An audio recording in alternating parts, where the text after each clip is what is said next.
Well, good evening, Matthew. Evening, Musa. What a lovely surprise to see you here this evening. Yeah, And shocking. I just thought I'd dial into you on Zoom and see if you were there, come knocking on your door, as it were, digitally. Well, maybe we should introduce a little bit what we're doing. So I've reached out to you. Thank you very much for making the time available for a dialogue conversation, basically. I did a similar one recently with our friend Nick Thompson, and I just felt maybe reach out again to another colleague, comrade, etc. Um, and I was interested to talk with you because obviously you are um, embedded in the community, our local community here, as an elected councillor, elected Labour councillor. You're the Labour group leader for the council also here. And I just wanted to have a dialogue with you and share it publicly on Facebook, and see if it resonates with people, and see if there's a different kind of conversation, a more informal conversation to be had with someone who has an important role to play, and see what they think about how things are going. Interested in the pandemic, how you're coping with that as an elected official, and what pressures that's putting on you, and what you're feeling and hearing and sensing from the community, and what's going on there, particularly in terms of people being isolated, some suffering that's going on that we don't get to hear about in the news. I'm very much interested, along with that, in dialogue opportunities, what you think about dialogue, why that's important in this day and age in particular, with a lot of polarization going on. Is dialogue possible in a political environment, and with the adversarial nature of politics, of ideas and so forth? But also in yourself, what inspires you, why you are interested in politics, why you are committed to public service, why public service is important to you. So that's a broad stroke. We might not go into all of those, but that's my motivation for asking you, as it were. So thank you again. So yeah, with the pandemic, how are you feeling about things? What's happening? What are you feeling in the local community? How are people reaching out to you? How are you engaging with them? How's your role changed because of the pandemic?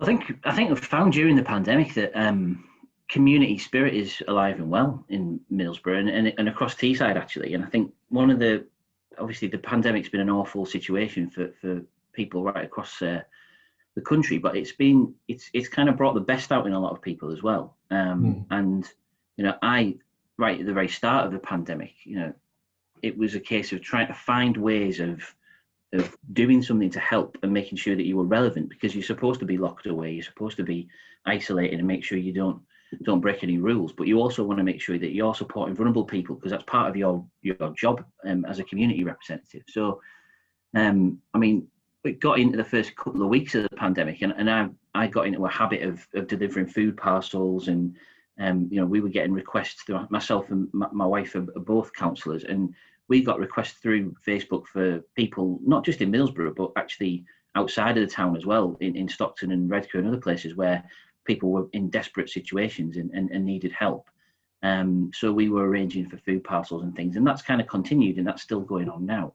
And I think it wasn't just us, but you saw so many organic kind of groups just created by well-meaning people who just felt they had to do something to help those in need. And they came together very quickly and managed to sort of organise themselves. And that collective action, I think, is something that I've found really pleasing to see, how that collective action has meant that people have worked together to the benefit of those who need it most.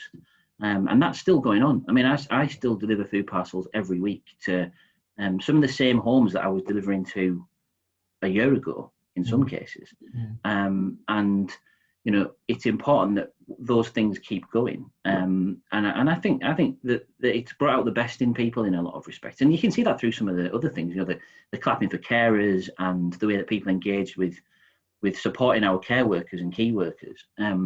It didn't take a lot of arm twisting for people to thank those people who were getting us through the crisis. And that, I think that shows how important public services and the services that we all rely on are to people, and that this has brought in a sharp focus how important the state and local government and the health service, social services are, housing services are to people within our communities. And how are people reaching out to you, Matthew? I mean, and to councillors in general, you know, how can, I mean, at the moment you can't go and meet people face to face, and or they can't drop into a surgery, you know, or I know my local councillors, and you're one of them obviously, but you would have local surgeries and advertise them to a community centre or a school, etc. So how is that taking place now? How are people reaching out? In what way can they do that still and going forward? Yeah, I mean, people I've taken emails from people or phone calls. I mean, we still can do that kind of thing. Facebook is also a useful tool. I mean, social media has been tremendously valuable, because what's happened is there've been these kind of Facebook groups and community groups that have sprung up, and councillors like myself and others have been part of those community groups. And when it's been someone who's relevant to our area, we've been able to say, well, you know, if you need that food parcel delivering, or you need those toys dropping off, or whatever it is that needs doing, we've been able to step into that breach. So actually, it isn't sometimes people contacting us direct as councillors. It's these community groups saying, can you sort this issue? And there are often actually people who aren't elected and aren't councillors, but who have good links within their communities, who are regularly talking to people who are vulnerable and do have issues and need support, who are then coming to us as the councillors and saying, look, this is a bit beyond me, or can you help me deliver some support here? And then we're stepping in there and doing that. And you know, I think it's made a big difference to people's lives. One of my concerns, and it's something that you think about when you're out and about doing these things, is that the almost a normalisation of things like this is a bit of a concern for me. We've got to a point now where food banks are doing tremendous work, but they are part of the furniture. They are part of what we see in our communities, or the food bank. I'll donate to the food bank, or I'll volunteer at the food bank. And my goal would be to get to a stage where we don't require food banks anymore, and in the nicest possible way, we can close them all down. Because I don't think food banks should be necessary in a country the size of ours, with the fifth largest economy in the world. But with things like the food parcels, you know, I'm delivering the food parcels and dropping them on people's doorsteps, and I've been doing so for a year. And as I'm doing it, I'm seeing the kids in that household with the parents taking the bags indoors, and I'm thinking, culturally, how are those kids interacting? Do they see the food being dropped off, and is that just now a part of their lives? Do they just expect that? Because I want to live in a country, in a world where it's not necessary for us to have to do those things. And my hope is that as we come out of the pandemic, and as we start to deal with the new reality of a post-COVID world, and we start to deal with those underlying issues and make sure that these things don't become normalised, and we don't just accept extreme poverty or the vulnerable nature of some of these family units as being the norm, because I don't want that to be the norm. That's really, you don't hear that on the news as much, really, that this concern about normalisation, like, as if goodwill has come out, common good has come out through these community groups, and you know, that you engage with them also. But yeah, this normalisation, I think you've hit upon something that's really worrying. Another example, and quite a tragic example, obviously, because we hear it every day in the news, is the daily you know, figures that come out of people who have sadly passed away, and new infections, so forth. And there's this sort of acclimatization in our mind, I suppose, hypnosis in a way of you know, a few hundred people have passed away, and you know, it was 1,500 people that we saw at Christmas, etc.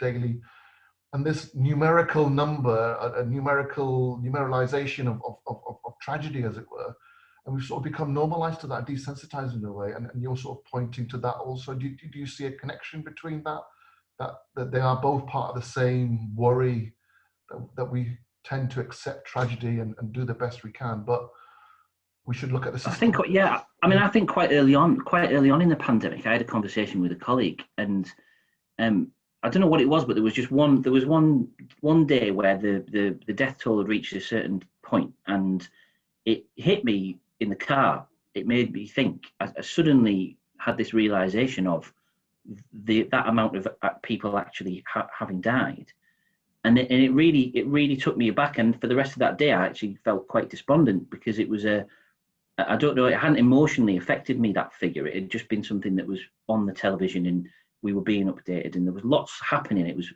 constantly changing pictures. So you're always busy thinking about the pandemic in lots of different ways.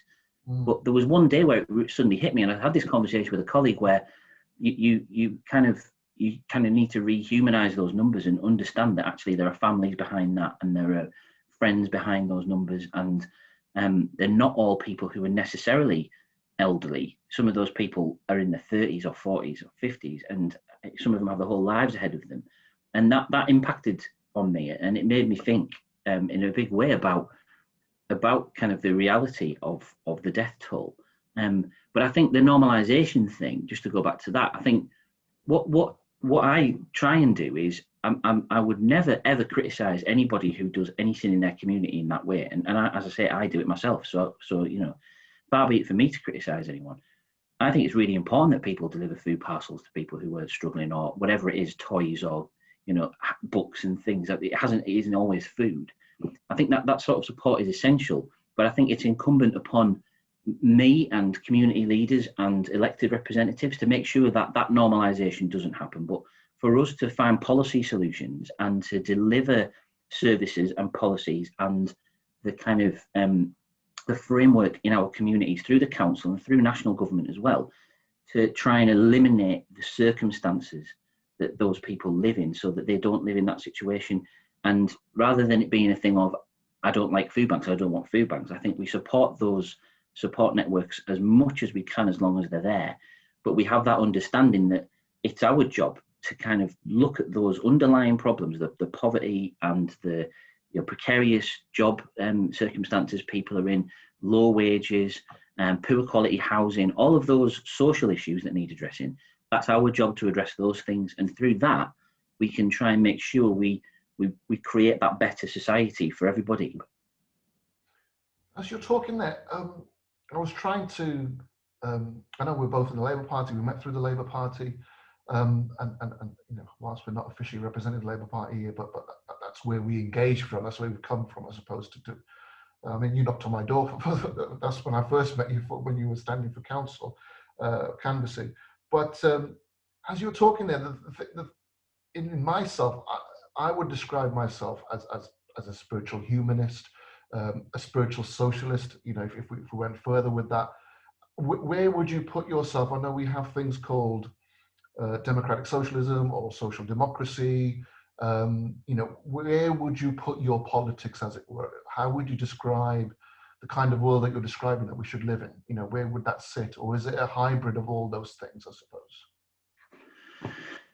Well, I suppose I would consider myself to be a relatively moderate person. I don't see myself on the kind of extremes of the Labour Party. I don't think I'm on the right of the party or on the far left of the party either. I see myself somewhere in between. Okay. My take on the world around me is a democratic socialist perspective of redistribution of wealth, making sure that everybody has enough to live, that we have good wages, we have a fair society, that we have rights and everyone understands their responsibilities to each other, and that communities work together, and that collective action is better than leaving individuals to their own devices. That through collective action and through working together as people within society, we can achieve more than we can by letting the market rip and having every person for themselves. That to me is a dangerous way to structure a society. So that's how I see things. And I suppose, I mean, I'm not a deeply religious person, but I am a Catholic, and I do have a Christian faith, and in the sense that informs me, there's always the Bible passage that I always think is I find particularly affecting is the one where there's a woman who goes to the temple and she ostentatiously places a large amount of money in the donation box, and everybody can see. She makes a big show of it, and then she goes out of the temple. And then another woman comes by who has nothing and puts her last coins in the collection box very quietly without anybody ever seeing. And she that's the last money that she has, and she places that in a collection box. And I think that what's incumbent upon us is to make sure that whatever we do, we don't take victory laps. We don't want garlands for what we do. We admittedly we do promote what we do. We do say why we're doing it and why we think it's a good thing for people. Yeah. But that we never trumpet what we do in an arrogant way. And I think that that's something that informs me. I try not to do that. I think it's important that we have that humility about what we do, that there is a greater good that we're striving for, and that that's actually the key. It isn't how you go about it. It's what you're doing that matters. That's really powerful. I think that example, and obviously the biblical example that you give there. I'm glad we're going in this direction. We haven't planned this discussion or conversation. It's meant to be a dialogue, and we're sort of meant to be connecting in a way. I mean, what I thought when you were describing that parable or that analogy was selflessness, really, and the degree of selflessness of the person who had little and gave everything virtually. You could say that degree of selflessness was much greater than someone who had so much and placed a great deal of material wealth, but yet they would still have, it made no dent, I suppose, in their own material life. So selflessness and public service, speak about that if you can. Why is that more long lasting than trumpeting individual initiatives and getting known for that, as it were? How can we, I mean, it's a difficult thing, I suppose. How can we promote selflessness, but by doing so, you're sort of raising something up to be noticed, but then to be, hidden away in the background again? How do we encourage selflessness without being accused of being selfish, as it were? How do we promote that in your view? And I'm not looking for a definitive answer, but just something along those lines. I mean, I would say that it's that debate that one of my heroes in the Labour movement is Tony Crosland. And one of the things Tony Crosland wrote in The Future of Socialism was his treatise on socialism and on left-wing politics and what it could do. Mm-hmm. And one of the things Crosland talked about was means and ends, and his big focus was about the ends are more important than the means, and that when we obsess about the means too much, we lose sight of what we're trying to do. And that often the Labour Party's got into bother when it's focused far too much on a particular policy as a shibboleth, as something that we can't possibly ever question, when actually the end goal is greater equality and closing the gap between the rich and poor, and whatever we can do to achieve that is actually critical. And means and ends, I think, are really important, because I think what we need to show people really is what we're trying to achieve. We need to make sure that if we are going to trumpet things, and if we are going to be out there talking about what we're doing, we shouldn't do it because we want to self-aggrandize. We should do it because we want to say, this is a really important thing because, and here's the outcomes, here are the criteria we're working to, and this is why what we're doing is important. That's a way of promoting and trumpeting things in a way that matters to people, rather than it being the big I am. I've done this and I have achieved X, Y, and Z, and I'm going to put my, like Trump, I'm going to put my name on this golden tower. Rather than that, say, actually, this is the ends that we are seeking to achieve: the greater equality, the better housing, the higher wages for people. Those things are a good end that we want to achieve, and that's the key to what we're doing. And I think if you can get that kind of the link between the means and the ends, here are our means and this is the end we're trying to achieve, I think you can make a good case for your philosophy, your vision.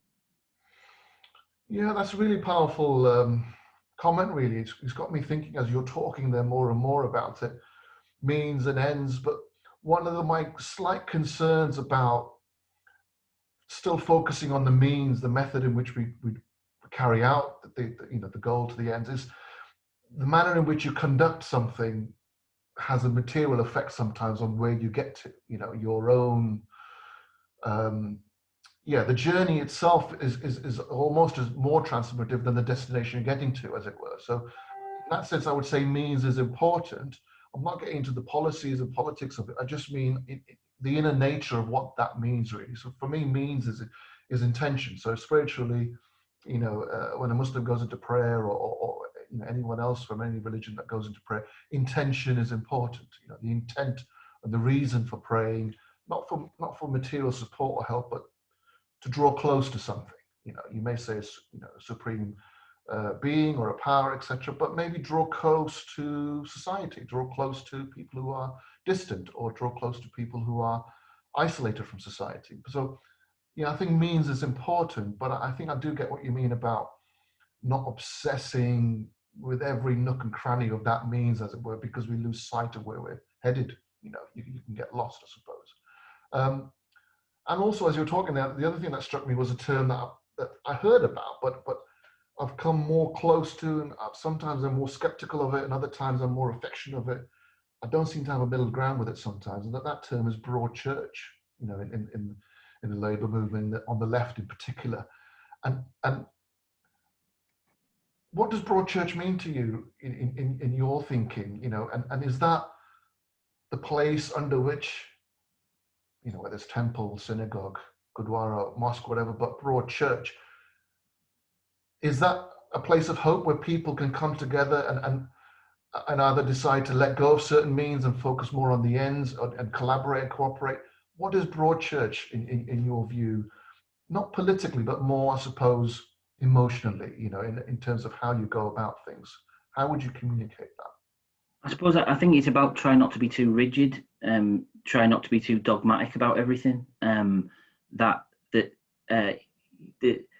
society and culture and politics will change over time, and solutions that are relevant, you know, 5-6 years ago will be totally irrelevant now. You know, the debate in the 60s was about civil rights, and you know, the debate now is more about privacy and about Facebook and social media. So all of those cultural conversations, they change over time.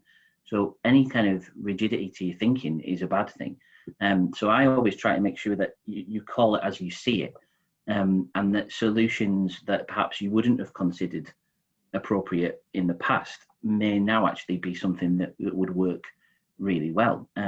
You know, I mean, if you'd asked Rishi Sunak if he was going to invest £400 billion propping up the economy and paying people's wages 5 or 6 years ago as Chancellor of the Exchequer, he'd probably laughed you out of the room.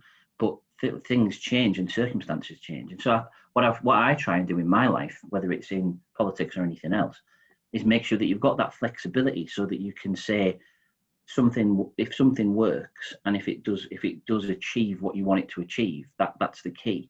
And it doesn't mean that you don't have principles. You stick to your principles, and you make sure that everything's shot through with those values that you want in the work that you do.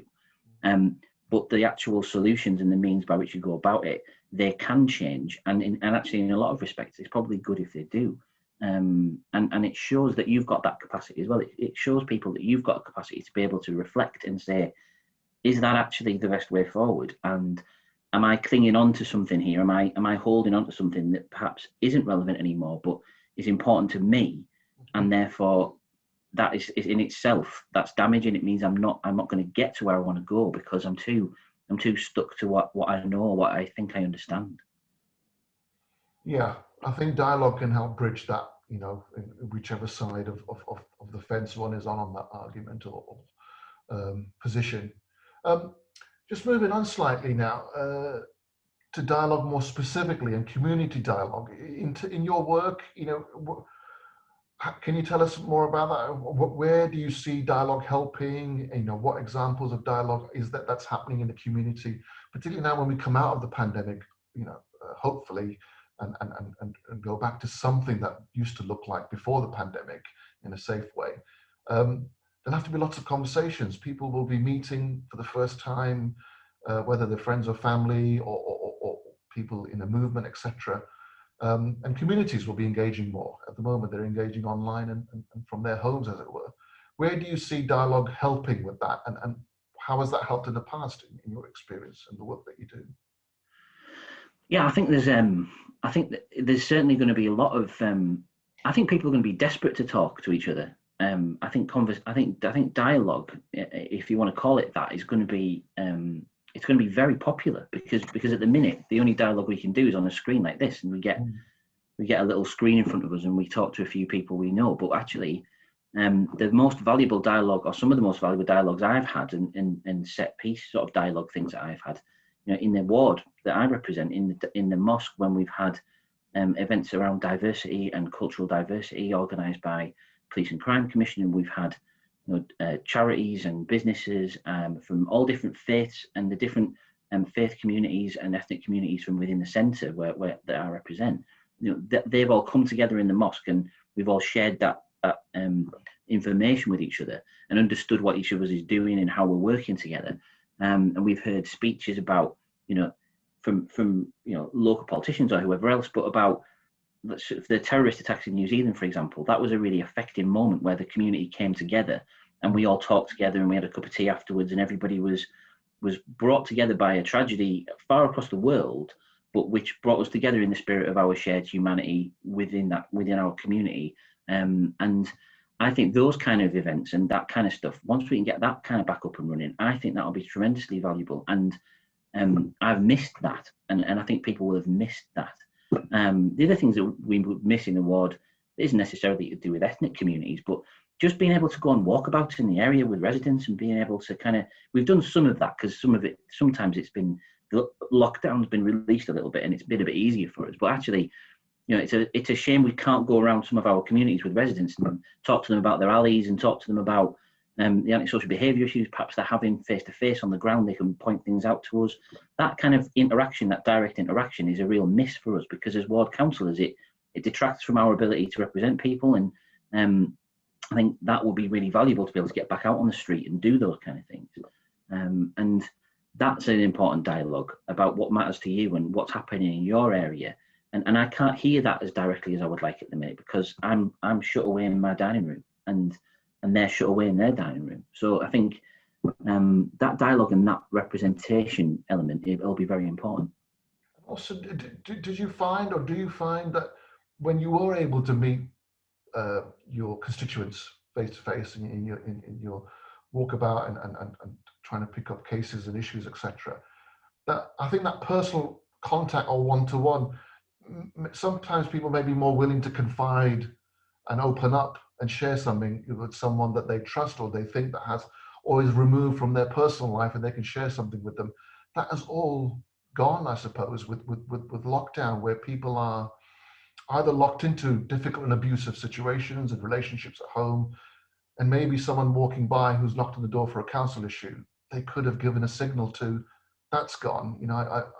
I worry about that people are stuck, and this is where public service informally comes in to be a bridge between someone's private suffering and grief or whatever, to trying to give them some help or offer them a way out in some sense. Do you think that's a big issue that could erupt and get bigger as we engage more? Are you worried about what's happening there?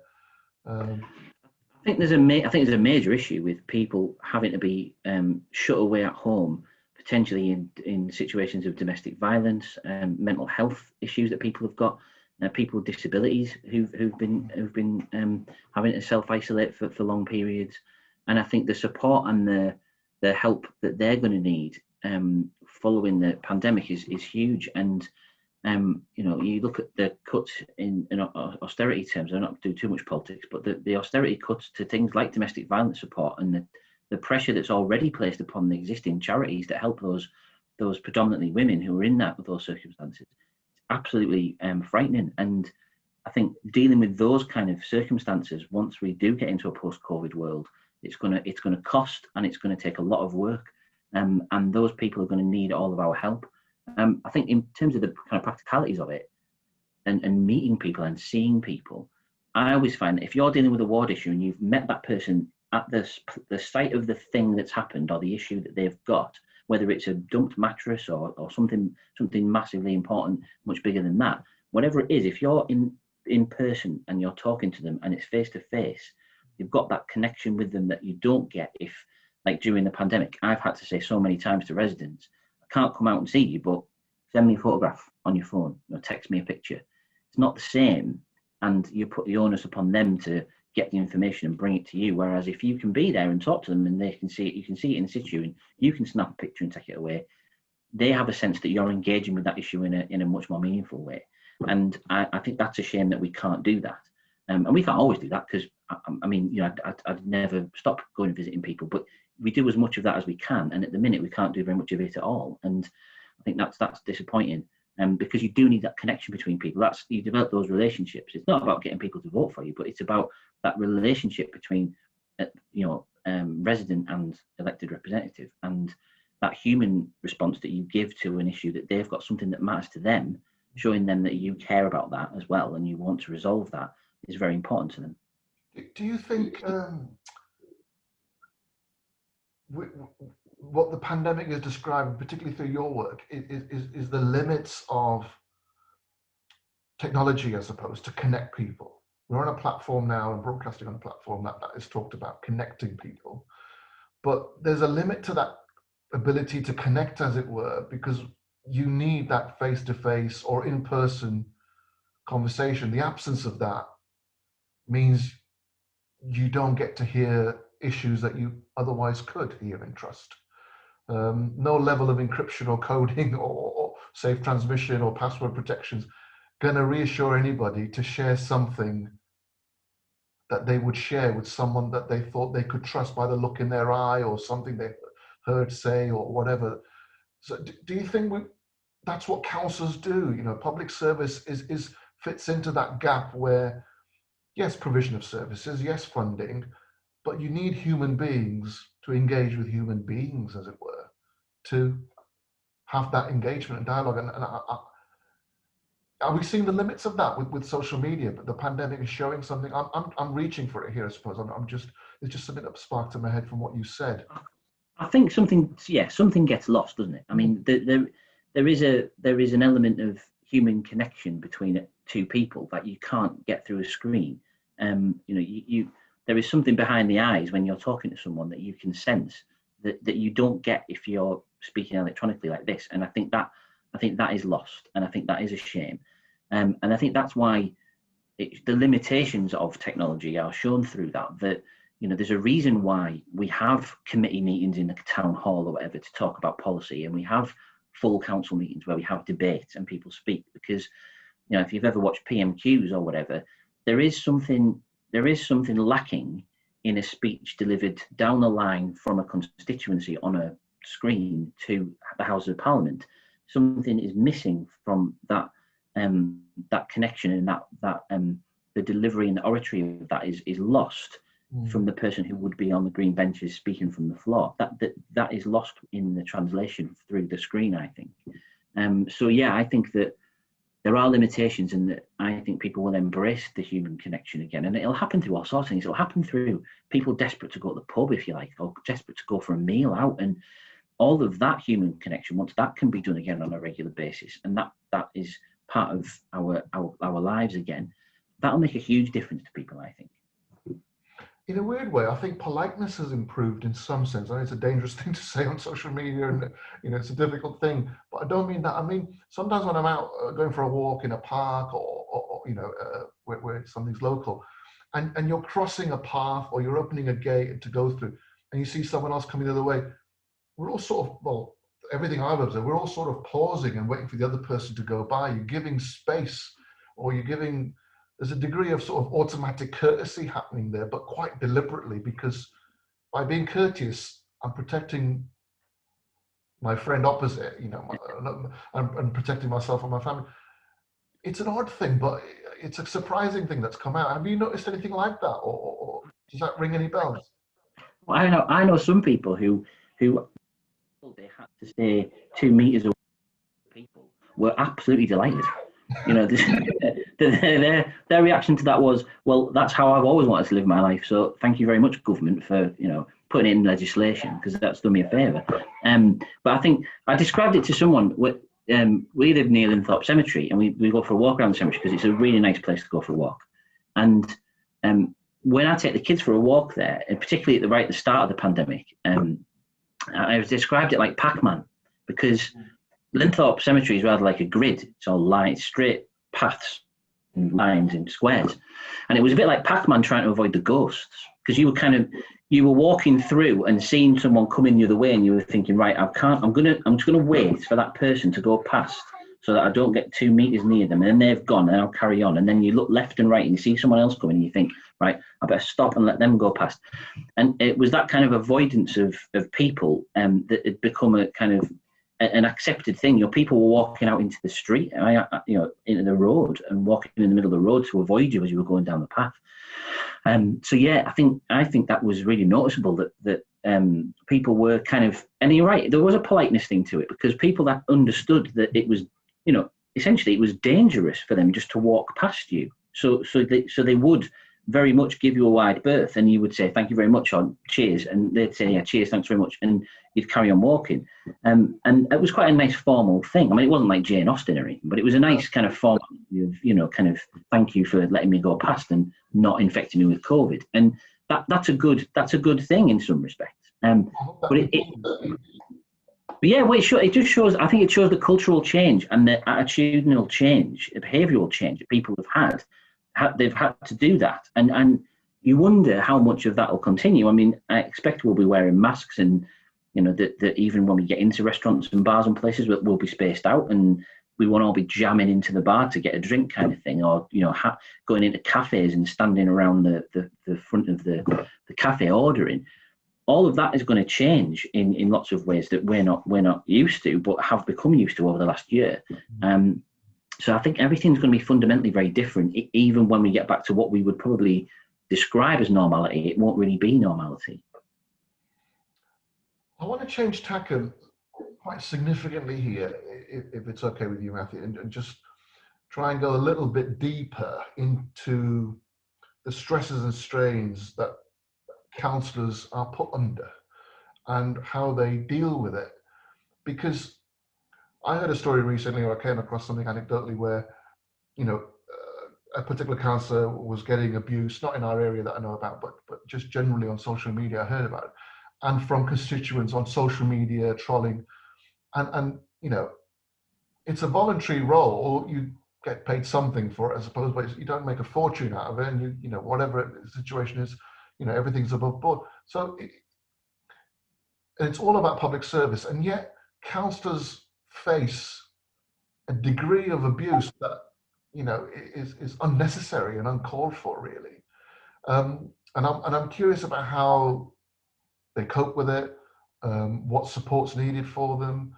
I don't know what councils officially do in terms of support network around them. I know as a group, whether it's a particular Labour group or any other group, etc., people will be around each other to give support, whatever.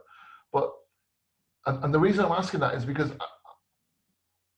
I was in conversation with a journalist previously, some years ago, and it was about the Rohingya crisis, and the tragedy that was happening in Myanmar is happening still, and you know, refugees and terrible conditions and terrible stories. And the journalist was obviously broadcasting that and recording that with their fellow colleagues and crew. And every night when they came home or to their wherever they were doing the edit, as it were, they would cry as they put the edit together, you know, for broadcast, of the things that they saw and heard and the stories, etc. And it's a similar story, I suppose. Journalists, when they go out to you know, war-torn areas or report from difficult places, or difficult stories here, even in, you know, in the UK, etc. We're always interested in the person that conveys the story or the person that is communicating it, but we never ask about what have they gone through to do that, you know, bring that story to us. What are they facing? And this is again connected to public service, you know, public service broadcasting, public service in terms of council work, and further up, you know, in different roles. So can you speak to that? You know, what you know, as much as you want, as much deep as you want, really, you know, without going into too much detail if you don't want to, but what are the stresses and strains? How difficult does it get to be a counsellor? And how do you still keep going? You know, why don't some people just give up? You know, how difficult is it that we don't hear about? Yeah, I mean, you don't want to kind of be all woe is me about it. I mean, politicians, unfortunately, are about as popular as traffic wardens or, you know, to some extent, journalists, I guess. You know, we get a very bad press, and sometimes quite rightly, we get criticised. Well, I don't mind the legitimate criticism. I think when it trespasses into offensive comments and personal attacks and the kind of vitriol and hate, actually, and it is often hate that is thrown at politicians, local ones and national as well. I think that's really dangerous. And I know very few politicians, any councillors or MPs of any political stripe, who do what they do for any other reason than public service.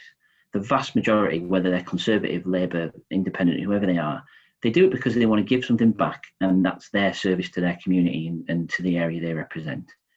There will be some people who will be lazy and won't provide a good service, and you can challenge that and criticise that as you see fit, but you have to do it in the right way, and you have to articulate yourself in the right way. And it can be hard sometimes because, you know, it's not just people on the people who disagree with me. You know, there's plenty of people on the left who are bad at this. You know, I think we have a reputation on the left sometimes. People treat anyone who's conservative as if they're some kind of sociopath who has no interest in poor people whatsoever, and just wants low taxes and that's the end of it, and forget public services. But I personally see it differently. I think we need to understand that people have different points of view, and that we have to respect those points of view. We can criticise the ones we disagree with, and we can say when we think people are making mistakes, and we should challenge them and say that their policy proposals or the things that they suggest are wrong because we think differently. But we shouldn't ever assume that there are bad people on one side of an argument or good people on another side of an argument. Everybody's coming at politics from a different angle. My take on it is I would like people to pay a little bit more tax. I'd like to redistribute that wealth, and I'd like to see more public ownership and more public collective action within the community and collective action within the economy. I think that would be better for everybody. Other people would say they want low taxes, more markets, people get by if they get by, and the richer people will see that wealth trickle down, and other people will benefit from that at the bottom. And that's a legitimate point of view. It's not one I subscribe to, but it's a legitimate point of view. And we shouldn't denigrate people who have that point of view, but we should debate with them, and we should have a discourse with them. And that discourse needs to be respectful. And that's what I always try to do. I don't think, and I'm happy to be disabused of this, but I don't think I have ever personally attacked or been personally vitriolic towards somebody in politics publicly. I don't think I've done that. And I try to avoid that. I will criticise perhaps what some politicians do or the way that they say things, but I would never personally attack them. And I think if politicians can avoid doing that, I think they get a lot more credibility. But it can be a tricky job. My take on it as well, just to finish, but my take on it as well is, this is my version of public service. I am from a family of teachers and was always told, don't be a teacher. So I'm not. I can't be a nurse or a doctor because I'm terrified of needles. So that's out. And so the public service I've wanted to do, and the thing I've always been interested in, is politics. So that's what I wanted to do for a living. And I got into that business, and I'm now doing it. I don't do it for the money, and I don't do it for some kind of prestige or anything. I do it because I want to give something back, and I want to do something to help people in my area, my community. And if you like, to kind of create that better society as best I can, on whatever small level as a councillor and whatever else I do in life as well. So that's really where I'm coming from. That's powerful, really. That level of balance or composure that you're referring to in terms of expressing yourself, but not lowering yourself, I suppose, in terms of the things that you talk about, requires a degree of composure, and that anyone who can carry that off and keep that going, good luck to them. I think it's a difficult thing because there are such difficult and challenging issues in front of us. I think where I stand is I go along with all of what you said in terms of the etiquette and in terms of the respect that one should have for politicians. I think where I would draw a line is if consistently somebody's voting record was going in a direction where it was making life difficult for people who are more susceptible, who are disadvantaged, who are vulnerable, and making society more competitive between human beings, as it were, whether it's on income, whether it's on gender, whether it's on equality and race issues, etc. I think I agree with that in terms of a macro position, and I think it depends to what degree you express your distaste or anger or frustration against a particular politician or individual based on their record, like you said, evidence-based and so forth. Continuing that theme a little bit, I know we've got sort of 10 minutes or so left. One of the most powerful things that has happened over the last 12 months has been Black Lives Matter. There's been community cohesion, community stress. You know, people have become awakened to certain things that maybe they thought they weren't aware of. People who are anti-racist have become more anti-racist or more informed about it, you know, and or other people have become more defensive about it. What do you think that's done to society? I don't want to specifically talk about Black Lives Matter as a movement, but I mean the awakening that's created in consciousness. Lots of books have been sold and continue to be sold in terms of Black history, anti-racism, etc. Many Zoom calls are carrying out on that. What's that doing to the collective psyche from what you can see, you know, within this town specifically, but just generally in your awareness? How has that shifted the needle? You know, I think you mentioned about shifting the needle earlier. What's that done, you know, to help us deal with these things better? I think what it's certainly done is brought into real sharp focus a lot of significant issues around equality and diversity within British society that previously a lot of people weren't talking about. I wouldn't say that nobody was talking about it. I think lots of people were, but it didn't have the profile that it has now.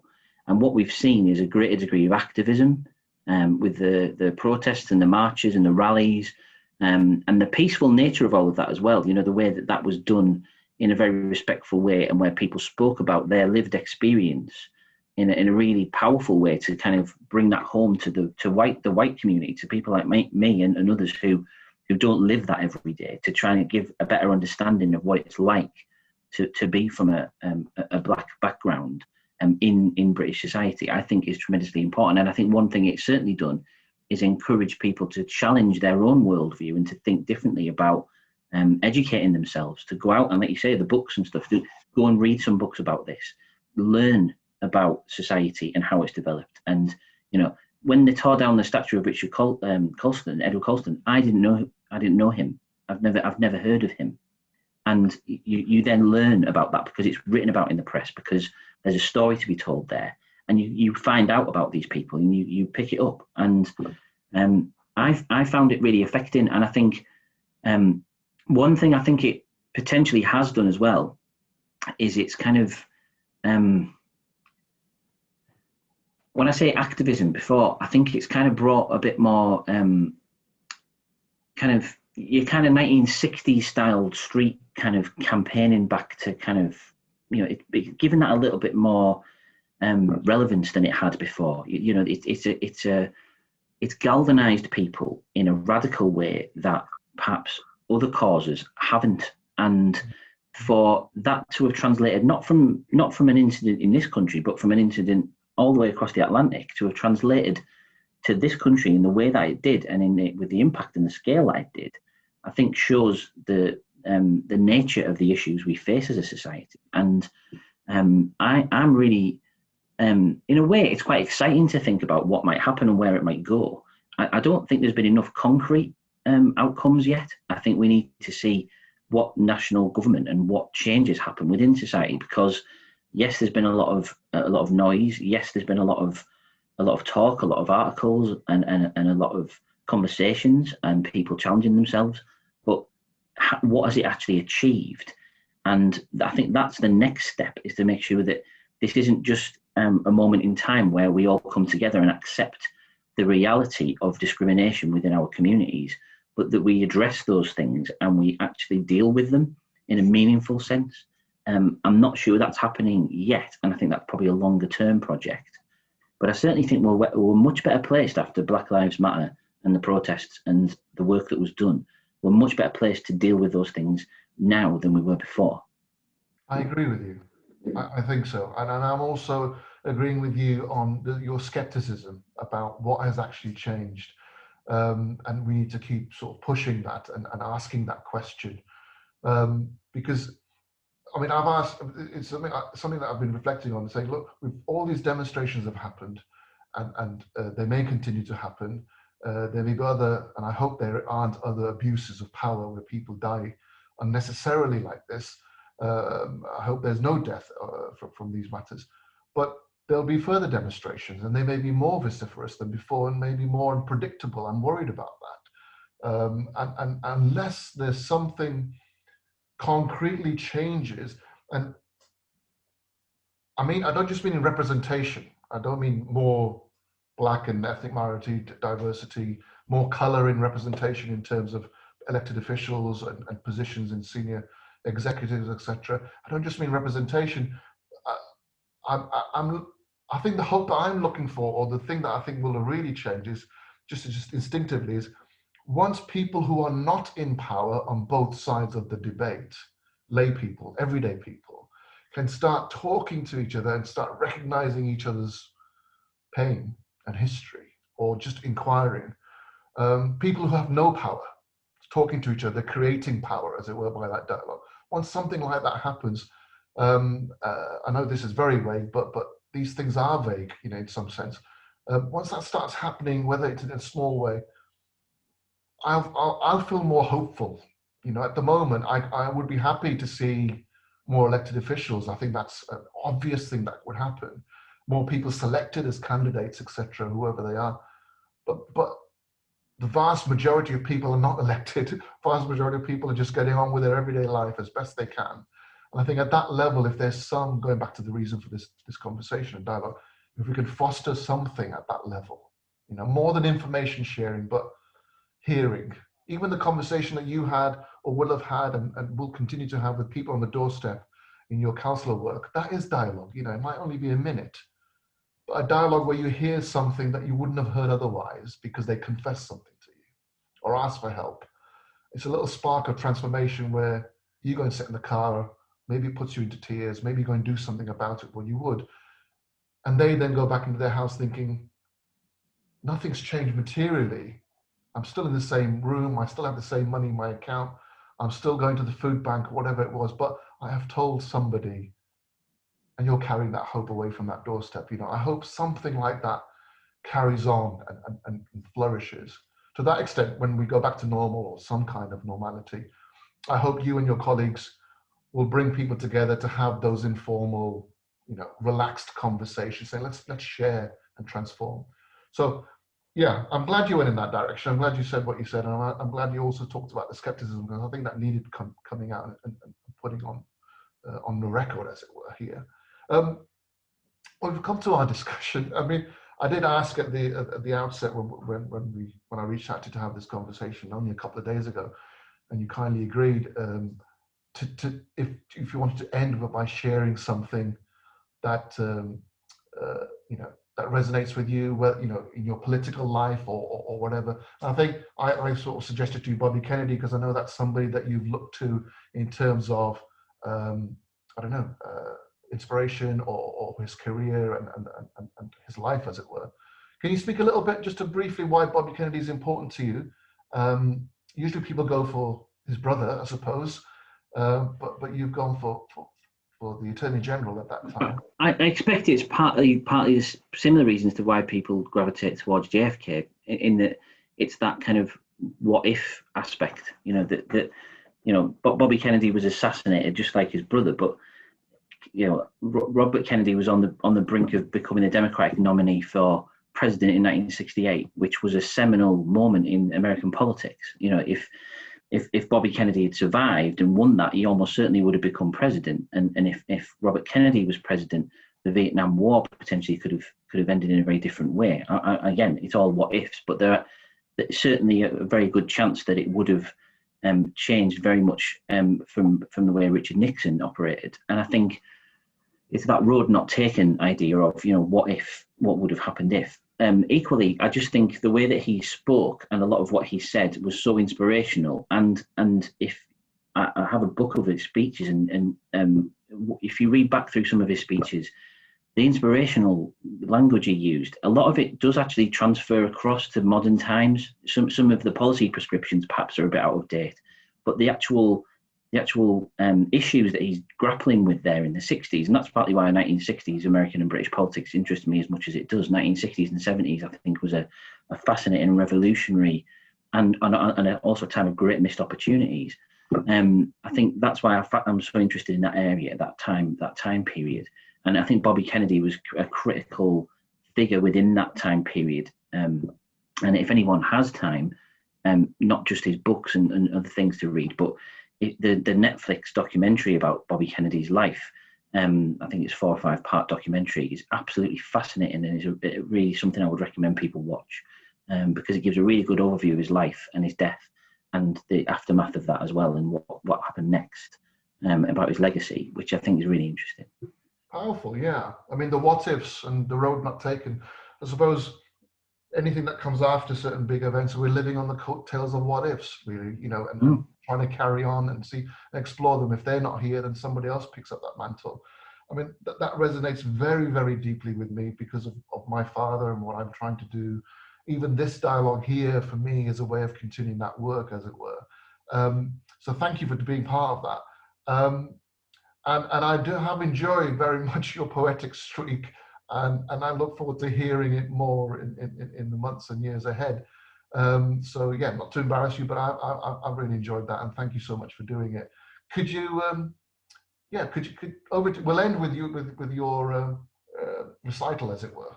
Okay, yeah. I mean, it's not a very long thing, but it's a speech that it's a speech Robert Kennedy gave at the University of Kansas in 1968. So I'll just read from it. Even if we act to erase material poverty, there is another greater task. It is to confront the poverty of satisfaction, purpose, and dignity that afflicts us all. Too much and for too long we seem to have surrendered personal excellence and community values in the mere accumulation of material things. Our gross national product is over $800 billion a year, but that gross national product counts air pollution and cigarette advertising and ambulances to clear our highways of carnage. It counts special locks for our doors and the jails for the people who break them. It counts the destruction of the redwood and the loss of our natural wonder in chaotic sprawl. It counts napalm and counts nuclear warheads and armoured cars for the police to fight the riots in our cities. It counts Whitman's rifle and Speck's knife and the television programmes which glorify violence in order to sell toys to our children. Yet the gross national product does not allow for the health of our children, the quality of their education, or the joy of their play. It does not include the beauty of our poetry, or the strength of our marriages, the intelligence of our public debate, or the integrity of our public officials. It measures neither our wit nor our courage, neither our wisdom nor our learning, neither our compassion nor our devotion to our country. It measures everything, in short, except that which makes life worthwhile. And it can tell us everything about America, except where we are proud that we are Americans. If this is true here at home, it is true elsewhere in the world. George Bernard Shaw once wrote, "Some people see things as they are and say, why? I dream of things that never were and say, why not?"